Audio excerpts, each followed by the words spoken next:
আমাদের ইমাম সাহেব তারা তাকে বসিয়ে দিয়েছে এবং তারা যে আনকমন একজন লোক এনেছে, সুতরাং আমরা তাকে চিনি না ইতিপূর্বে দেখেও নি। তারা আনকমন একজন লোক। এতদিন কোথায় ছিল? হ্যাঁ, এতদিন কোথায় ছিল না, আমাদের ইমাম সাহেব তো প্রতি শুক্রবারে পড়ে। শুরু থেকে ছিলাম, আপনি তো ভুল বলছেন। আপনারা এসি যে রুমটা, আমি উঁচু করে যখন ঢুকছি, উঁচু করে যখন ঢুকছি, সত্য কথা বলেন, এই আমার গায়ে আঘাত এখনো আছে। ডিজাইন, এলিগেন্স, বিউটি, সেরা পণ্য সবার জন্য জেভিকো।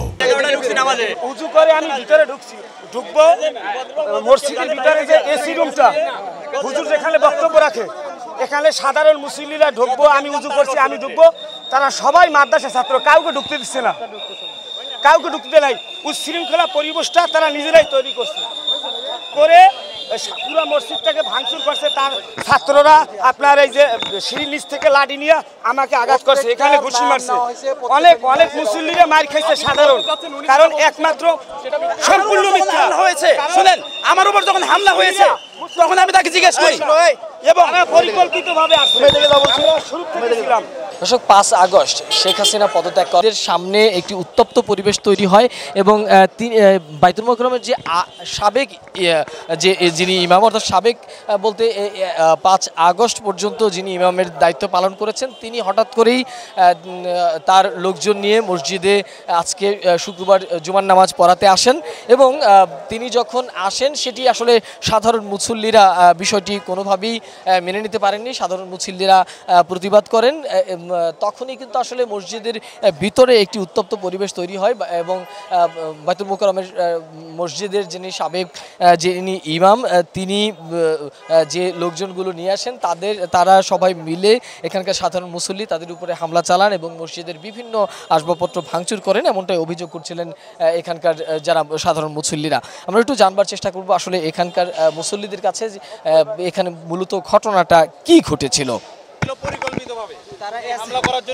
এসএস পাইপ দিয়ে সাধারণ মুসল্লিদেরকে ফিটিয়েছে, তারা গোপালগঞ্জ থেকে এসেছে, আমরা শুনতে পারেছি। এখন এই দালাল রুহুল আমিনের নেতৃত্বে আমরা সাধারণ মুসল্লি, আমরা নামাজ পড়তে আসছি এখানে। আমরা তো বাইতুল মোকাররমে মনে করিনি একজন আলেম এই ভূমিকা নিতে পারে। তিনি খতিব হিসাবে নিজেকে দাবি করছেন, তিনি গোপালগঞ্জ থেকে মাদ্রাসার তার ছাত্রদের প্রায় 1000 ছাত্র নিয়ে এসে এখানে দখল করে উনি খুতবা দিতে চান।